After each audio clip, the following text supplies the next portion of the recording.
मी कोण आहे, काय आहे, सभागृहात काय बोललं पाहिजे, कुठली भाषा वापरली पाहिजे, आपण काय बोलतोय, कोणासाठी बोलतोय ह्याचंही भान राहिलं नाही.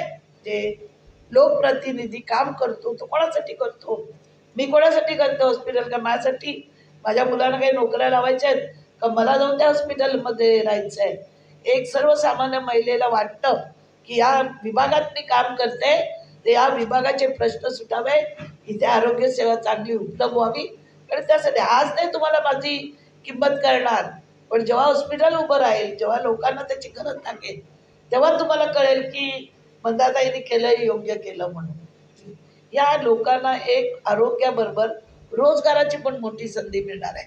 तर मला एक माझ्या मोबाईलवरती एक प्रश्न आलेला आहे, एका चांगल्या सर्वसामान्य माणसाने टाकलेलं आहे की जेव्हा हे कॉलेज हॉस्पिटल होईल तेव्हा नवी मुंबईच्या मुलांना प्राधान्य मिळेल का इतर आलेल्या लोकांना मिळेल, असा त्याचा प्रश्न आहे. या प्रश्नावरती आम्हाला आता आयुक्तांची बसून एक समिती कमिटी बनवून नियम नियमावली बनवावी लागेल. जी नियमावली आपल्या स्थानिक इथले जे लोक आहेत ते भूमिपुत्र आहेत असं नाही, आज तुम्ही पण भूमिपुत्र आहात, तुम्ही पण वर्षानुवर्ष तुमच्या पिढ्या इथं राहिलेल्या आहेत. आश्चर्य असं वाटतं की तुम्ही दौरा केल्यानंतर तुम्ही या हॉस्पिटलला खुल्या मदत करायला पाहिजे होती. तुम्ही काही कटपुतली नात की नाईक साईक सामेल तेच झालं पाहिजे या नव्या मुंबईमध्ये.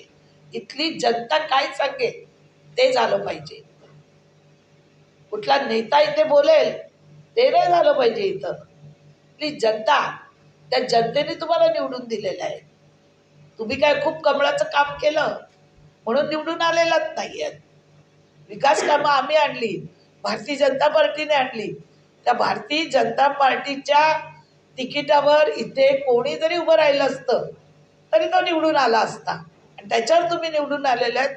म्हणून सभागृह चालवताना सभागृहामध्ये जे काय चाललेलं आहे, भारतीय जनता पार्टी नोंद घेत आहे आणि ते घेत राहणार आहे.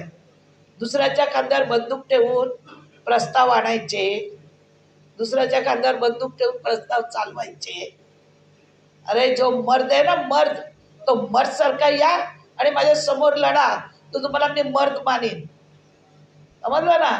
एक महिलेशी 2 हात करताना मर्द बनून या माझ्यासमोर. त्याच्या खांद्यावर बंदूक नका ठेवू. मी तर पुरी करून उडणारच आहे. हॉस्पिटल काय कुठेही झालं तरी मला काही फरक पडणार नाही. मी एवढं मोठं मेडिकल कॉलेज आणि हॉस्पिटल आणलं, तुम्ही का ना 25 वर्षात आणलं? ती तुम्हाला पोटदुखी आहे का? त्याच हॉस्पिटलमध्ये तुम्हाला मी ॲडमिट करते पोटदुखी आहे तर.